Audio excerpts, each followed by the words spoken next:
Hello, everyone. I predicted the Venezuelan elections on TikTok, so let's watch that and then we'll come back and discuss. Yeah, Venezuela does have elections coming up. And as they do every year, they've invited the UN and the EU to come observe their elections. And as happens every year, the UN and EU declined. But when the elections happen, the UN and the EU are both going to come out and say the Venezuelan elections were fraudulent, even though they weren't even there. And Venezuela asked them to go because the EU and the UN don't actually care about Venezuela's elections. They just want Venezuela's oil. In 2016, CELA, a group that oversees elections in Latin America, made up of Latin American countries, some who don't like Venezuela, said the Venezuelan elections were approved of and should be respected. And the US and EU declared the elections fraudulent, despite not even being there. And the same exact thing's gonna happen this year. And you're gonna watch it happen and you're gonna think, hey, that weirdo on TikTok told me this was gonna happen. But that's why you watch me, and not those mainstream media goons. Venezuela just had their elections, which I made a prediction video about a while back. I want to show you how the US media spins a certain narrative about Venezuela. So Vox says the Trump-backed opposition leader in Venezuela is likely to lose his power. And they're talking about Juan Guaido. They say the dictator running the country is about to deal another blow to the struggling democracy. Okay, so one, Guaido doesn't have any power. He's just the leader of the opposition party, which is the minority party in Venezuela. And the US just said he's the president, but he holds no actual office in Venezuela. So Vox goes on to talk about how Guaido and the opposition boycotted the election because they said the election was rigged. And as evidence that the election is rigged, Vox says the EU and the UN will not be there to observe. That's why the elections are rigged. But as I said, like a month ago, Venezuela invited them to come observe, and it was the UN and EU who said no. And now they can argue that the election's rigged, just like I said they were going to. So I called it. It was easy. Our media is so predictable. So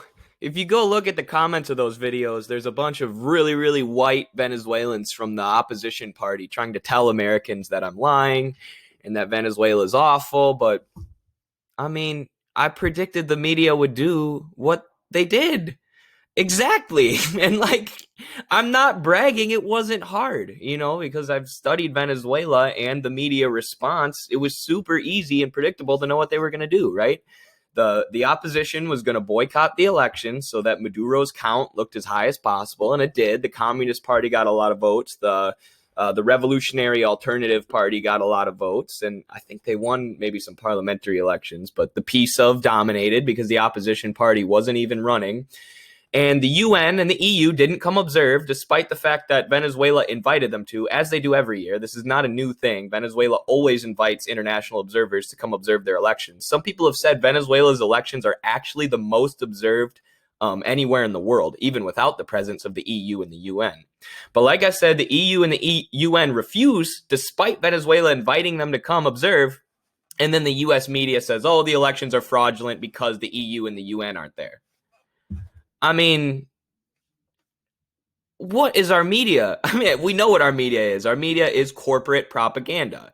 It is imperialist propaganda. It is there to do nothing except scare you about Venezuela, tell you that Venezuela is a dictatorship, tell you they don't have a democracy, so then public support for regime change will continue. And most Americans who don't know the slightest thing about the political situation in Venezuela, about the economic situation in Venezuela, about the history of Venezuela, about the Venezuelan people, about the indigenous communities of Venezuela, about the hundreds of Venezuelan communes that are struggling to build socialism.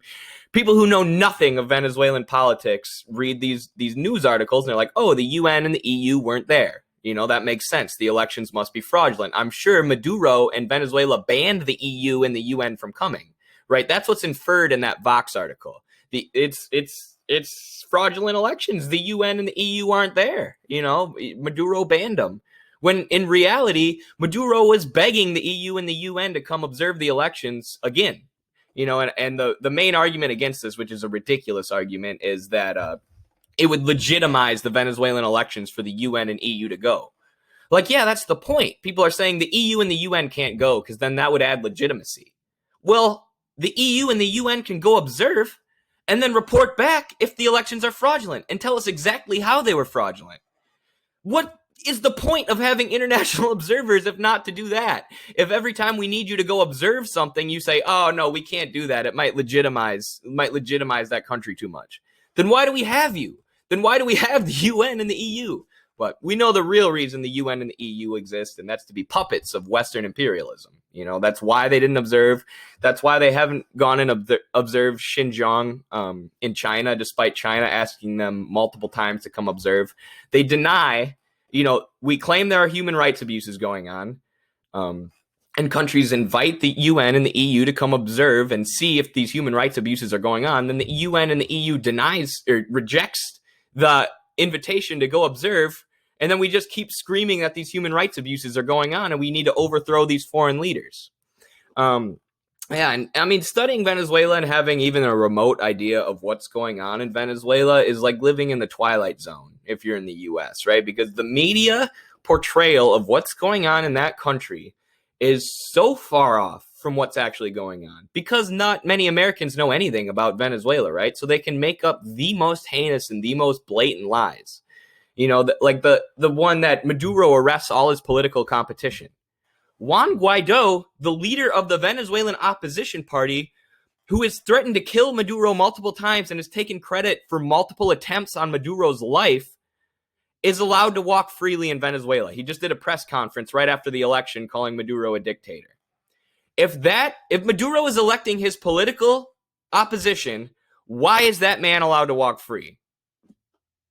That's his main political opposition, and he's literally releasing press conferences from within Venezuela criticizing the government, and he's not in jail. But apparently Maduro arrests all opposition. And I've had gusanos, or Venezuelan gusanos, I don't know if you can call them gusanos the same as Cubans, but that's what I call them. The white member, the wealthy, corrupt members of Venezuela who side with the U.S. empire over their own country. They're telling me about Leopoldo Lopez. You know, they're saying, well, Guaido's allowed to walk free, but Leopoldo Lopez was arrested. Leopoldo Lopez was arrested in the 2000s for plotting to kill the president. You can look this up, for plotting a coup. So he was arrested because you're not allowed to kill the president in a country. I mean, imagine if that happened in the U.S. If we found someone with a plot to kill Trump, they would be arrested, maybe killed. So he's arrested for that. Mass outrage happens. The U.S. media begins portraying Leopoldo Lopez as a hero, freedom fighter, trying to take down the dictator.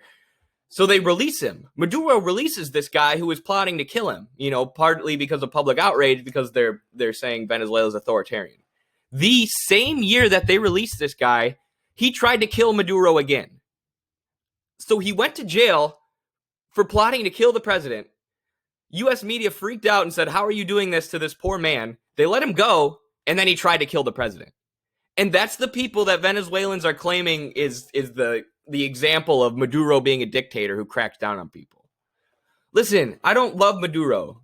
I don't love the the people of the Venezuelan Socialist Party I love, but the leaders and the bureaucracy, you know, there's corruption there. There's cases where the Venezuelan police forces have overstepped their bounds and cracked down on people. There's cases of Maduro moving towards neoliberalism with his anti-blockade law. I'm not a 100% supporter of Maduro, of course. I'm not a 100% supporter of anyone.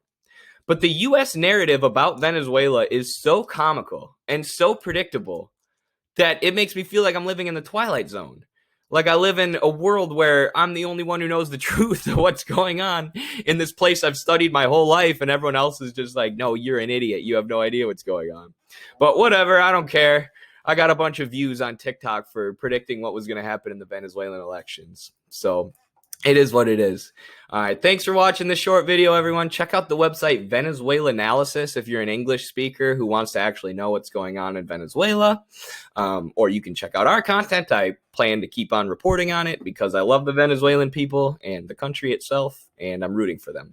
All right. See you, everyone. Peace.